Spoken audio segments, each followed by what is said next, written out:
President Donald Trump ended the months-long speculation on whether he would end Obamacare insurer subsidies that are the subject of GOP lawsuit, with an announcement Thursday he was ending them immediately, including a payment due this week. While the question of their legality was still being hashed out in court, Trump has made clear his convoluted political reasoning behind ending them, that it would put pressure on Democrats to cooperate with his attempts to dismantle the Affordable Care Act. The Democrats' Obamacare is imploding. Massive subsidy payments to their pet insurance companies has stopped. Dems should call me to fix. Donald J. Trump at Real Donald Trump, October 13, 2017. But it's still not clear how much bargaining power his blatant move to sabotage the ACU marketplaces really brings him. Democrats, after his announcement, remained stalwart that they believed Republicans now own the healthcare system, and all the chaos Trump causes in it.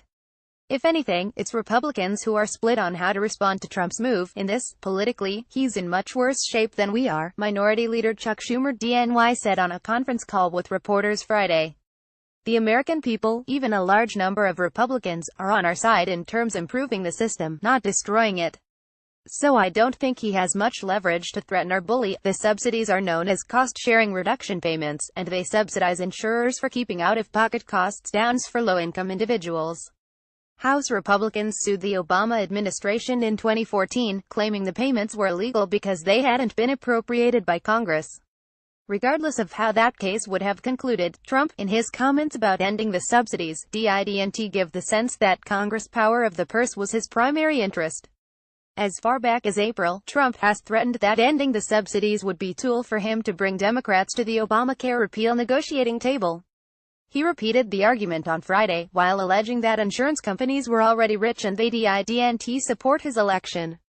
Democrats argue that if Trump was so concerned about the constitutional arguments against the payments, he would have stopped them as soon as he took office, rather than after watching congressional repeal efforts collapse multiple times. This is just creating uncertainty and instability in the markets, and it's going to raise premiums, and I think that everyone knows that Republicans are going to own this, a Democratic staffer of the Senate Help Committee told TPM. A spokesman for Senate Majority Leader Mitch McConnell pushed back on that claim that Republicans now own what happens to Obamacare. It's amusing to me how desperate Democrats are to rid themselves of the failed law they worked so hard to force on the country.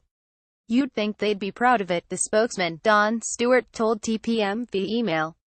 The irony is that a bipartisan deal being worked on in the Senate to continue the subsidies, or even, perhaps, an affirmative statement from Trump that the payments would go on, would have had some political upsides for Republicans as they headed into the 2018 midterms. Since some insurers have already priced in a premium increase for 2018 assuming the payments would be withdrawn, continuing the subsidy payments would have set up the potential for premium rates to come back down the following year, which would have been announced before Americans headed to the polls. Instead, there's a solid chance that insurers who didn't plan for termination of the subsidies will exit the marketplaces this year due to the shortfall, while Americans, particularly those whose premiums aren't subsidized by Obamacare's tax credits, will see their premiums spike. A Congressional Budget Office analysis on what would happen if the payments ended found that premiums would rise 20% next year, while 5% of Americans would live in areas without any ACA insurers. A Kaiser Family Foundation poll released Friday showed that 71% of Americans believe that the Trump administration should try to make Obamacare work rather than make it fail to replace it later, with even more Republicans supporting the former approach over the latter. House Speaker Paul Ryan RWI, who took over leading the lawsuit against subsidies once Speaker John Boehner stepped down, praised Trump's decision in a statement Thursday night. Other GOP House members, albeit Republicans who are retiring next year, criticized the move, as did Sen. Susan Collins RME, who voted against Senate GOP repeal efforts. I think the president is ill-advised to take this course of action, because we at the end of the day will own this, Rep. Charlie Dent RPA said on CNN Friday. Cutting healthcare subsidies will mean more uninsured in my district. Ed POTUS promised more access, affordable coverage. This is opposite. Ileana Ros-Lehtinen at Ros-Lehtinen in October 13, 2017. Republican governors in states that have been receptive to Obamacare also bashed Trump's move, with Gov.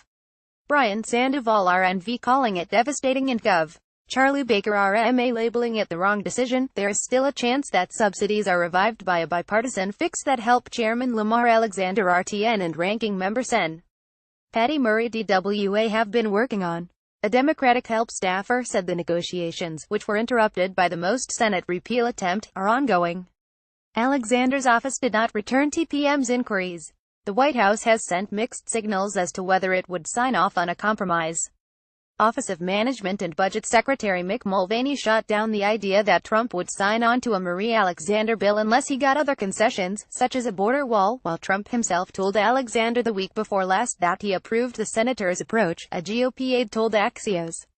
It's worth noting that while Republicans were working on their repeal effort, and even after it failed, several prominent GOP lawmakers supported continuing the subsidies in some way, shape, or form. We've seen this story before, another Senate Democratic staffer told TPM.